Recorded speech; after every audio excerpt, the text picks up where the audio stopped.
Welcome to Second Take, the show that focuses on the issues behind the news.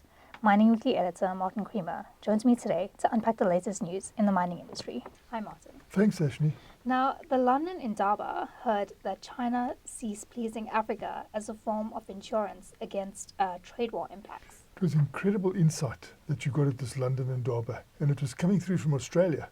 And of course, the Australians are close to the Chinese. They know what is happening there. But you wouldn't expect them to know as much about what China is doing in Africa, which we should be looking at.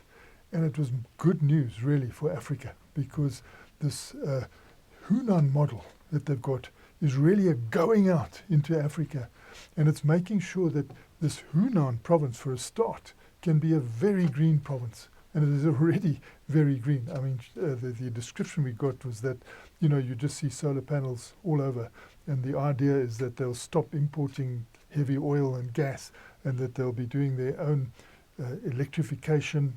And they're saying that in the Hunan model is also a going out to Africa because they feel that this will protect them from some of the backlash they may receive on the trade front, going to the trade wars. And they're really moving out there to make sure that there's a good economic flow from Africa.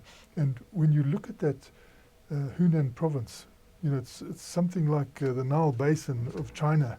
And apparently they've already solved all agricultural issues there. And you see, the BYD car coming out of there. You see Saini. Like when we go down to the East Rand, you will see, I call it Saini, it's probably other description there, but it's a heavy equipment Chinese producer that has got a big operation here in South Africa. That is also based in this Hunan province. And I think we need to study up more, how we can fit into that, because apparently they're doing education as well in Tanzania. They're bringing in people into TVET colleges, making sure that there's a lot happening.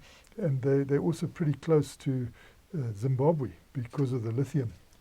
Now, also talks about at the Indaba was Malawi and Nigeria's transparency around geological data. Well, this came in for a lot of praise. At the London Indaba, people are saying that if you want to get business now, if you want to get investment, you've got to, on the mining front, be very transparent. People have got to know exactly what they're going into. And they're saying that Malawi has become the first country in Africa to open up its geological survey data completely to investors. And Nigeria apparently is the second.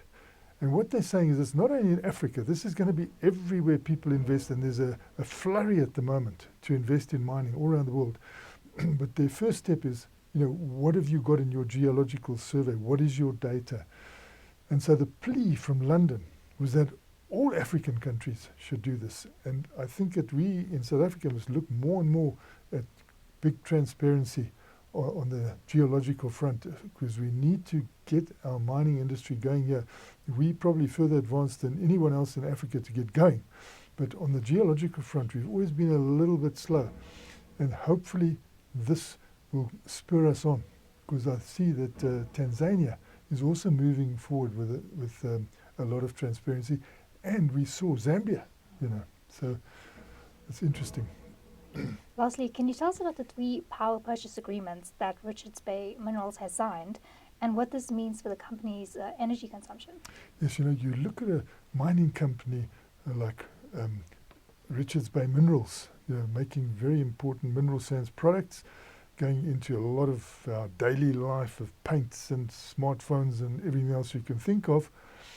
And the extent to which, they want to actually receive their self-generated electricity and from power purchase agreements and from independent power producers is quite enormous. And the 3 deals that they've already done takes up 80% of what they're consuming. And we're talking about near-term supply, 2028, 2029, 2030, having like 80% of the electricity consumption now clean and green. And there are financial benefits as well. The cost comes down. So it shows you when you really concentrate on changing from the coal-based power to clean, green energy, which is important because you've got to sell your product and it's got to get these premium prices for being clean and green. You can actually, if you put your mind to it, do it quite quickly, secure it through the wheeling on the transmission lines. And I must say that Richards Bay Minerals has done this pretty well. Thanks for speaking with us, Martin. It's a great pleasure, Sashni. That's it for today. Join us again next week for more news analysis on the local and global mining industries. And don't forget to listen to the audio version of our Mining Weekly daily email newsletter.